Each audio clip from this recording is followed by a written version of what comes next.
বন্ধুরা, আবারও ফিরে আসলাম আপনাদের মাঝে আরেকটা রেসিপি নিয়ে। তো আমার রেসিপিটা এবারে শুরু করব। দিয়ে দিব সাদা তেল, মরিচ কুচি, শুকনো মরিচ বাটা, পেঁয়াজ রসুন বাটা আমি একসাথে বেটে রেখেছিলাম।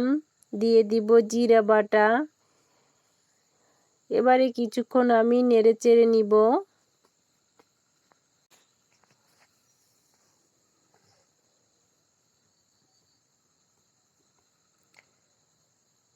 কিছুক্ষণ নেড়ে চেড়ে দিয়ে দিব পরিমাণ মতো হলুদের গুঁড়া, পরিমাণ মতো লবণ। আবারও নেড়ে চেড়ে নিব।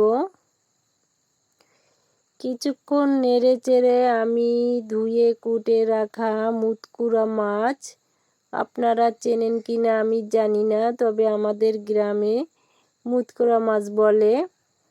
তো দিয়ে দিব মুতকুড়া মাছ।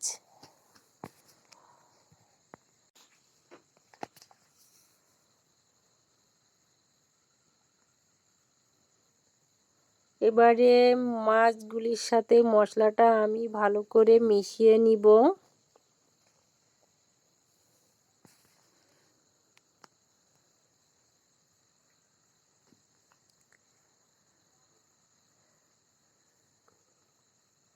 তো নেড়ে চেড়ে আমি মশলা মিশিয়ে সামান্য পরিমাণে পানি দিয়ে দেব, কষানোর পানি। মাছটা যাতে ভালো করে কষানো যায়, তো পানি দিয়ে আমি ভালো করে কষিয়ে নিব। বন্ধুরা, আমার ভিডিওটা যদি আপনাদের ভালো লাগে তাহলে অবশ্যই লাইক, কমেন্টস এবং সাবস্ক্রাইব করে আমার পাশে থাকার অনুরোধ রইল। আর যারা আমার ভিডিও দেখেন তাদের প্রতি রইল ভালোবাসা ও রোজার শুভেচ্ছা। আর যারা এখনো আমার চ্যানেলটি সাবস্ক্রাইব করেন নাই, তারা আমার চ্যানেলটি সাবস্ক্রাইব করে পাশে থাকবেন। ভালো করে কষিয়ে আমি ঝোলের পানি দিয়ে দিলাম।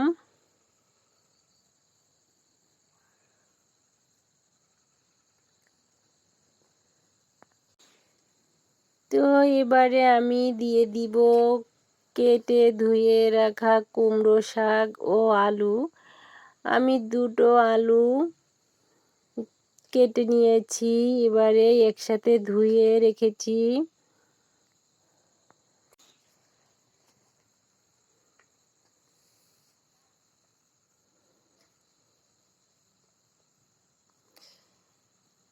এবারে আমি ঢেকে দিয়ে জাল দিব।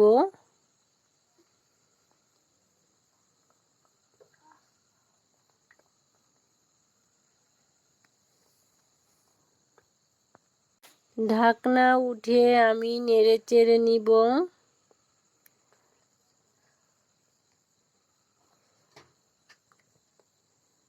কিছুক্ষণ নেড়ে আমি আবারও ঢেকে দিয়ে রান্না করব। তো কার কার কুমড়ো শাক রান্না পছন্দ কমেন্টস বক্সে কমেন্ট করে যাবেন।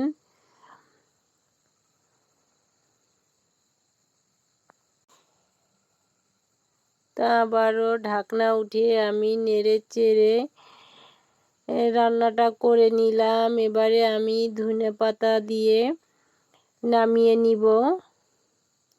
তো বন্ধুরা, অনেক মজা হয়েছিল, অনেক টেস্টি হয়েছিল। তো আপনাদের ভিডিওটা কেমন লাগলো জানাবেন, আর আমার পাশে থাকবেন।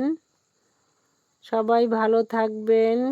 এই রোজার মাসে সবাই সবার জন্য দোয়া করবেন। আমিও সবার জন্য দোয়া করব। ভালো থাকবেন সবাই। আল্লাহ হাফেজ।